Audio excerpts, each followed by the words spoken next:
So, it looks like Ray J is ready to spill all the tea before Diddy's goons silence him for good because he just jumped on an interview and spilled the list of celebrities who he personally saw at them freak-off parties and baby them names. A shock you. Ray J has been speaking a lot on Diddy lately, but this was a surprise to people because prior to Diddy getting exposed, he was literally Diddy's right-hand man, but it looks like all that went right out the window when Diddy got incriminated. Ray J even blasted Diddy on his talk show, got into a nasty physical altercation with Diddy's sons that almost led to one of them getting recently went on IG Live and accused Diddy of sending goons to alive him, and now he exposing the list of the celebrities he saw at them parties. Something big is going to go down and RJ is right in the middle of it. Okay, so all this mess started just a few days ago when RJ got on IGG and made some wild claims about somebody trying to take his life. He didn't specify who this person was, but according to him, they pulled up at him and started shooting at him, but he somehow managed to escape, and the first thing he did was make a video to make the person know he's very much still alive, just tried to me and tried to kill me, and you want me to apologize you. When Ray J put this video out, the first person to come in everybody's mind was Diddy, because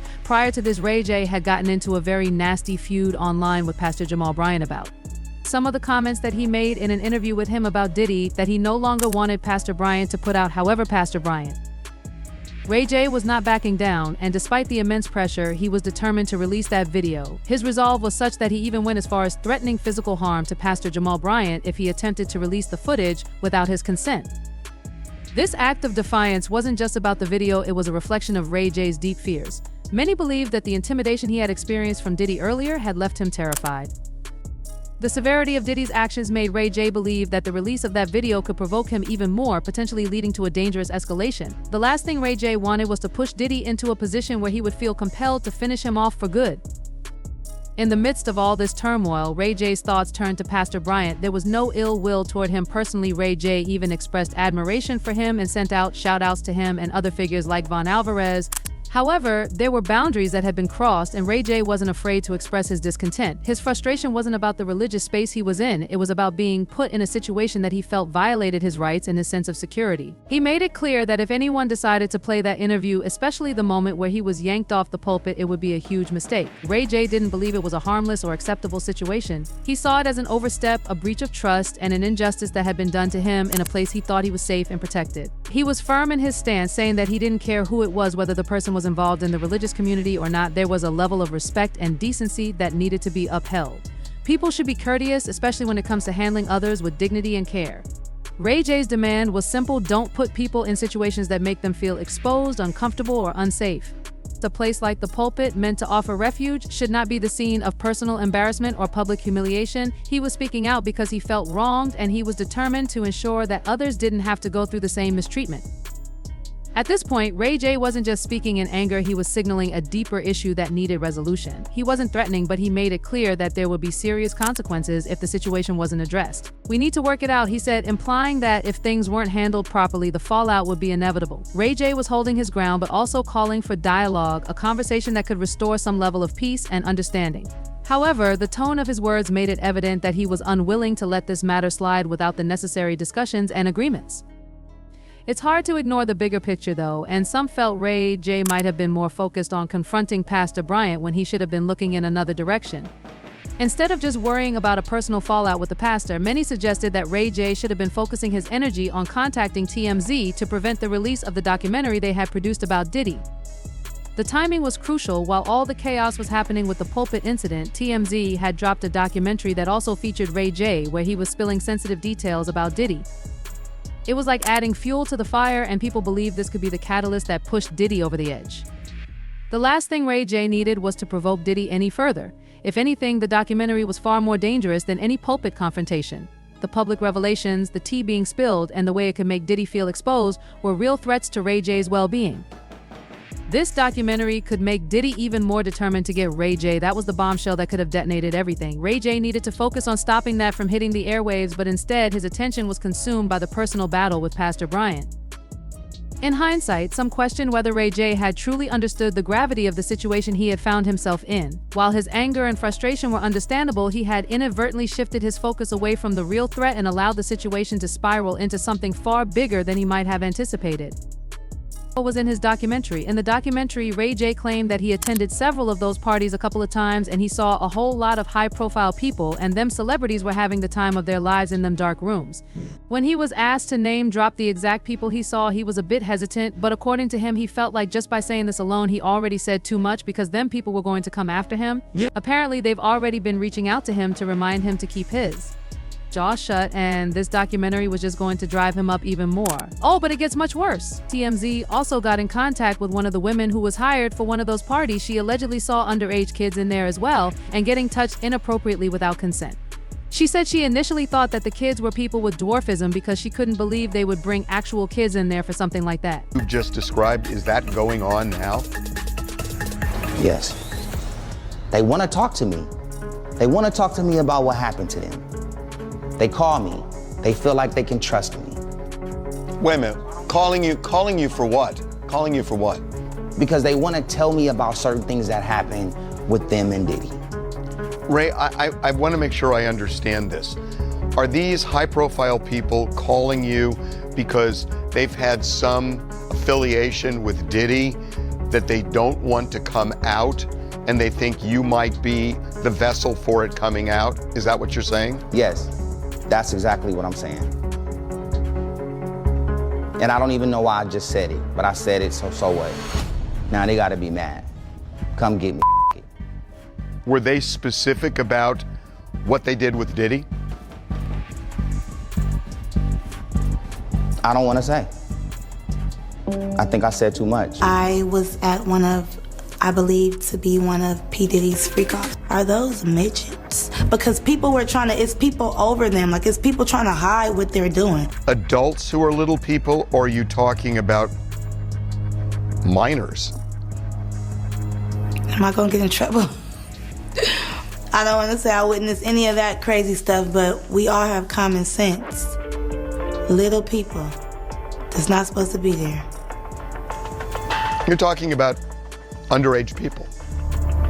It's a shame. As if this wasn't bad enough, Pastor Jamal dropped that interview that Ray J was threatening him not to release, and this made things 10 times worse now. Fortunately for Ray J, Pastor Brian edited out the parts of the interview where he spoke about Diddy. However, he did keep the part where Ray J once and again admitted to people in the industry wanting to take his life, so he don't tell the truth. He said at some point in his life he even considered taking his own life before they could get to him, cause he know for a fact if he talks and they catch him, it's going to be brutal. When we took a break, you said that you really need to think through things because there was a moment in your own life that you thought about. Sue, tell me what was going on. Is that when you were on the roof in Mexico? That was when I was on the roof, and that was not what I thought about, but that was when I attempted it, and I really didn't want to do it, but I really did want to do it because it's like when you have a bad dream and then you think it's real. It feels real, yeah, and then you wake up. I feel like that life is really happening, and so whatever dimension I popped into is where I'm at now. Yeah, so I had a bad dream last night, so I'm here now with you.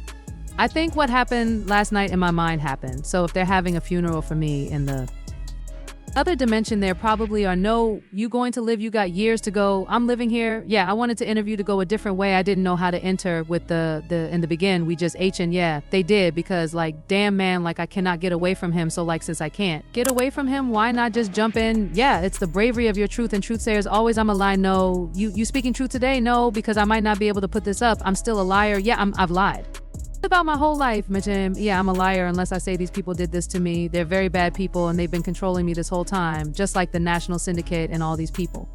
Right after this interview, he also made a tweet on X that said, I'm about to post all my stuff on X since I'm having a meltdown. I'm about to air out all my mistakes I made and have been making lately by taking extreme accountability and showing the worst of me. Hopefully it will lead me to long-term peace. Stand by A. Plenty of people truly believed Ray J, particularly the part about him wanting to end his own life, since only a few months earlier when a video showed him getting into a violent brawl at Glore's Bet. After party with the executive of Zeus Network, Lemon and Pepper, he went on a rant on Instagram and said there were people after his life that were trying to unalive him. He said that what is happening is mind-blowing. It's making me uncomfortable with the perception of reality. They paid me to shut up, and did I feel bad and I hate myself for it? I don't want any more of your dirty money. Then it all went bad, first at the bet and then later on too. I'm really at my breaking point to provide for my family, and half-generational wealth was always the plan, but money is evil and people are bad. I can't take it no more. This chain of reactions is stemming from being locked in a false reality, confused about this whole life that happened tonight to me at the awards today. It was hurtful. I'm working backstage. Ray J took a moment to step away, retreating to the back to collect his thoughts, but when he tried to return, something strange happened. Bet wouldn't let him back in.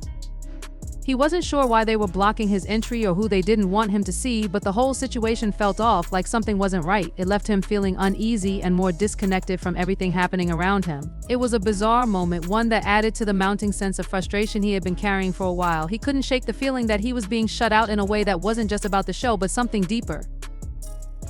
As the emotions swirled, Ray J took to his thoughts and penned a message directly to his sister, Brandy. In a raw and heartfelt moment, he wrote, "Right after I die, I promise you I will be free of it all in the world. I can move on with what is real for me." It was a heavy and profound statement, revealing the internal battle he was fighting. He expressed regret, not only to himself but also to Brandy, and promised to make things right. His words were filled with an urgency that suggested he knew he was running out of time or that something was closing in on him. "I won't let them get away with it," he declared, alluding to the people who had wronged him and caused him so much pain. It was clear that Ray J felt a deep sense of betrayal and disillusionment with those around him, and in that moment, it seemed like he was preparing to take action no matter the consequences. But it wasn't just emotional turmoil that had Ray J on edge. The violence in his life had been escalating, and only weeks prior, he found himself embroiled in a physical altercation with Diddy's sons at a Halloween party. The incident was intense, almost leading to someone getting shot. Ray J claimed the confrontation was sparked by his outspoken comments about Diddy on his show, a show where he had been sharing his thoughts and grievances about the music industry. The sons were apparently upset with the things he had been saying about their father, and they confronted him. But this wasn't the first time they had tried to take things to a physical level. Ray J revealed that the boys had tried to jump him before at a motel, but this time he was prepared.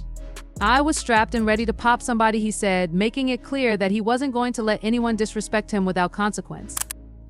This wasn't just about a fight, it was about a long-standing tension that had been building for a while. Ray J explained that this was the third time he had been pulled into these types of confrontations with Diddy's sons. The issue seemed to center around the things he had been saying on his show. What was why all arguing about, someone asked him, and he responded, "Comments that I was making on my show, on my news show." Ray J was not just a celebrity making noise for attention, he was now playing a role in the media, calling himself a news anchor. "I'm on the news now," he declared. The public persona he had created for himself, one that included airing his grievances and speaking his truth, had placed him at the center of these conflicts. But what was really behind all the fighting and the tension?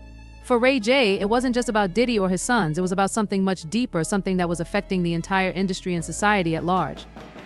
He was grappling with a larger question: is Diddy all there is? Is this what represents hip-hop? This is what represents hip-hop in its entirety. It critiqued the industry, its practices, and its most prominent figures.